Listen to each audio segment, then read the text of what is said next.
ล่าสุดนั้นมีการรายงานข่าวว่ากลุ่มฮูตีในเยเมนนั้นได้มีการยิงโจมตี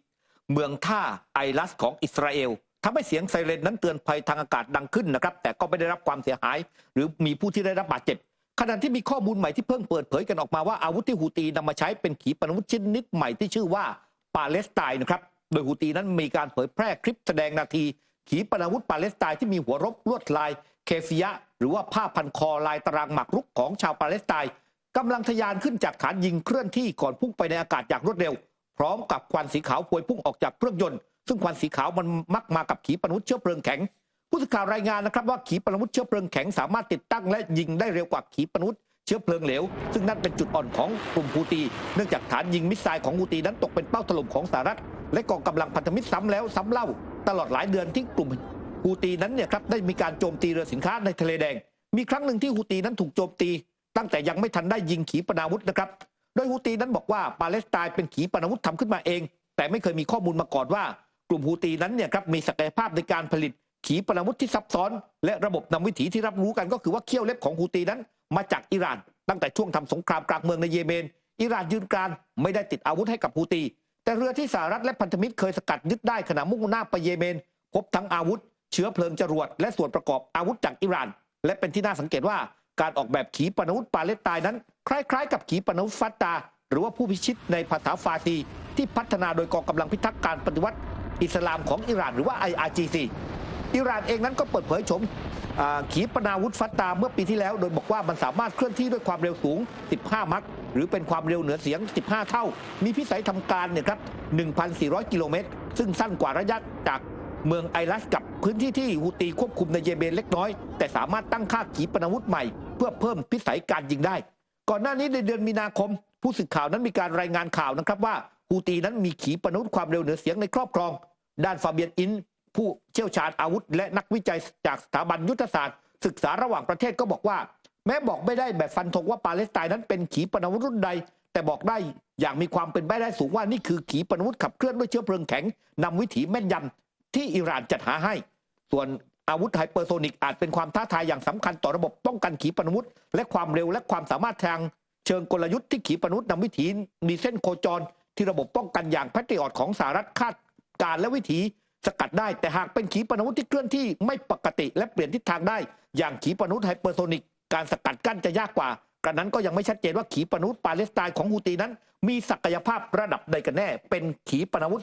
ระดับไฮเปอร์โซนิกใช่หรือไม่ใช่อย่างไรครับมีการรายงานข่าวนะครับว่าสหรัฐส่งเครื่องบินทิ้งระเบิดพิสัยไกล B-1B เข้าไปยังคาบสมุทรเกาหลีนะครับเพื่อทำภารกิจซ้อมยิงระเบิดนำวิถีความแม่นยำสูงร่วมกับกองทัพเกาหลีใต้เป็นครั้งแรกในรอบ7 ปีปฏิบัติการซ้อมรบซึ่งถูกมองว่าเป็นความพยายามข่มขวัญเกาหลีเหนือเกิดขึ้นท่ามกลางบรรยากาศความตึงเครียดจากการที่เกาหลีเหนือนั้นส่งบอลลูนขยะนับร้อยลูกข้ามฝั่งมายังเกาหลีใต้อีกกระทั่งมีการยั่วยุอื่นๆนะครับซึ่งบอกว่าการฝึกซ้อมครั้งนี้มีฝูงบินขับไล่ที่ทันสมัยของสหรัฐและเกาหลีใต้เข้าร่วมภารกิจด้วยรวมถึงเครื่องบิน B-1B ซึ่งเป็นเครื่องบินทิ้งระเบิดลำที่2ที่สหรัฐนั้นส่งเข้ามาทำภารกิจชั่วคราวที่คาบสมุทรเกาหลีในปีนี้ด้านกระทรวงกลาโหมของเกาหลีใต้แถลงนะครับว่าปฏิบัติการฝึกร่วมนี้สะท้อนให้เห็นถึงเจตนารมณ์อันมุ่งมั่นของสหรัฐที่รับรองความมั่นคงให้กับเกาหลีใต้และยกระดับจุดยืนในการป้องกันร่วมกันระหว่าง2ชาติพันธมิตรเครื่องบิน B-1B นั้นเนี่ยได้ทำการทิ้งวัตถุระเบิดเพื่อใช้โจมตีร่วมเนี่ยครับในระหว่างฝูงเครื่องบินขับไล่ของเกาหลีใต้บินคุ้มกันและถือเป็นครั้งแรกตั้งแต่ปี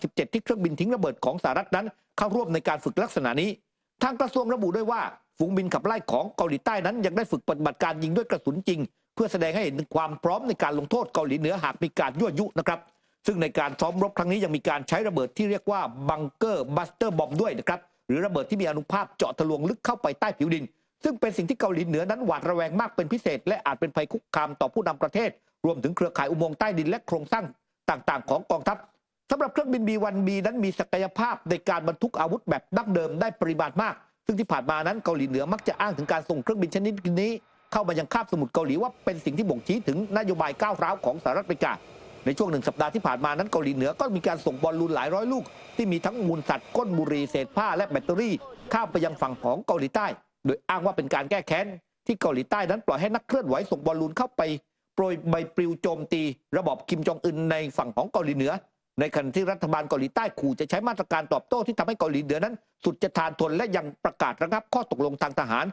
ปี 2018 ซึ่งมีวัตถุประสงค์เพื่อลดความตึงเครียด บริเวณชายแดนของทั้งสองประเทศครับขณะที่ทางการของสหรัฐอเมริกานะคะได้มีการอนุมัติขายอะไหล่เครื่องบิน F-16 ให้กับทางการของไต้หวันแล้วนะคะจากการเปิดเผยของสำนักงานความร่วมมือด้านความมั่นคงกลาโหมในสังกัดกระทรวงกลาโหมสหรัฐระบุว่าการจำหน่ายระบบอาวุธหรือว่าครั้งนี้ถือว่าเป็นการปรับปรุงความมั่นคงให้กับทางด้านของไต้หวันแล้วก็ยังมองว่ามันเป็นความเจริญก้าวหน้าทางเศรษฐกิจในภูมิภาคด้วยทางด้านของกระทรวงกลาโหมไต้หวันมีการแถลงการขอบคุณทางการของสหรัฐนะคะแล้วก็บอกว่าชิ้นส่วนอะไหล่ที่ได้รับมานี้สนับสนุนเรื่องของความจำเป็นในเรื่องของการปฏิบัติการแล้วก็การป้องกันตนเองของกองทัพอากาศไต้หวันและคาดการณ์ว่าข้อตกลงในการซื้อขายอาวุธครั้งนี้จะเสร็จสิ้น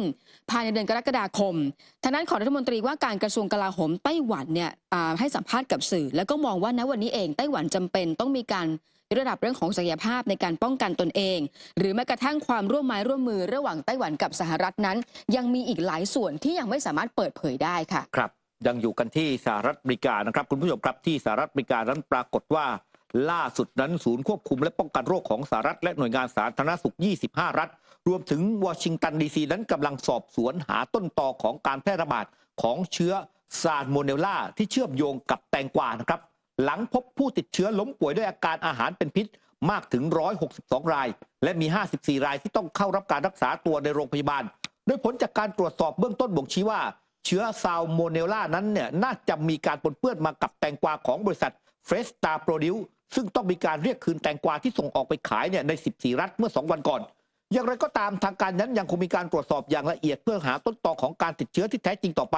โดยเชื้อซาลโมเนลลาทำให้เกิดการติดเชื้อร้ายแรงจนถึงอาจเสียชีวิตได้ในเด็กและก็ผู้อ่อนแอหรือว่าผู้สูงอายุส่วนคนที่ร่างกายแข็งแรงเชื้อแบคทีเรียนี้จะทำให้มีอาการไข้ท้องร่วงคลื่นไส้วิงเวียนอาเจียนและปวดท้องโดยบางรายนั้นเชื้อแบคทีเรียนี้อาจจะเข้าสู่กระแสเลือดและทำให้เกิดการติดเชื้ออย่างรุนแรงสำหรับเคสของผู้ป่วยที่เชื่อมโยงกับการระบาดครั้งนี้เริ่มพบครั้งแรกเมื่อวันที่11มีนาคมที่ผ่านมาและมีการระบาดต่อเนื่องมาจนถึงกลางเดือนพฤษภาคมโดยทั้งพบในกรุงวอชิงตันดีซีอาลาบามาอาร์คันซอคอนเนตทิคัสฟลอริดาจอร์เจียไอดาโอนะครับอินเดียนาเคนตักกี้เมนแมริแลนด์แมสซาชูเซตส์มิชิแกนมินนิโซตามิสซูรีนิวเจอร์ซีย์นิวยอร์กนอร์ทแคโรไลนาโอไฮโอเพนซิลเวเนียโรดไอแลนด์นะครับเซาท์แคโรไลนาเทนเนสซีเท็กซัสเวอร์จิเนียแล้วก็เวสต์เวอร์จิเนียซึ่งก็บอกว่าตอนนี้เนี่ยครับก็เลยมีการดำเนินการสอบสวนที่มาที่ไปของโรคแล้วก็ดำเนินการในการที่จะเก็บสินค้าบางส่วนนั้นกลับคืนอีกด้วยครับส่วนเรื่องของอุบัติเหตุที่เกิดขึ้นอยู่บ่อยครั้งก็คือเรื่องของขบวนรถไฟนะคะอย่างที่เช็คเองก็ตามเนี่ยเกิดอุบัติเหตุรถไฟ2ขบวนชนกันขบวนหนึ่งเนี่ยเป็นขบวนที่บรรทุกผู้โดยสารมากกว่า300คนอีกขบวนหนึ่งคือขบวนของรถไฟที่บรรทุกสินค้าซึ่งกำลังจะมุ่งหน้าไปยังเมืองชอบทางตะวันตกของยูเครนปรากฏว่าเกิดการประทะกันนะคะแล้วก็ขณะเดียวกันเนี่ยทำให้ตู้โดยสารอย่างน้อยหนึ่งตู้ตกรางส่งผลให้มีผู้ที่เสียชีวิต4รายขณะที่ณตอนนี้เองกำลังสืบสวนสอบสวนหาสาเหตุของการเกิดอุบัติเหตุครั้งนี้นะคะแล้วก็ขณะเดียวกันเนี่ยยังเกิดเรื่องของความเสียหายอย่างใหญ่เพราะว่าจำเป็นต้องปิดการให้บริการเส้นทางอีกหลายชั่วโมงด้วยกันค่ะครับ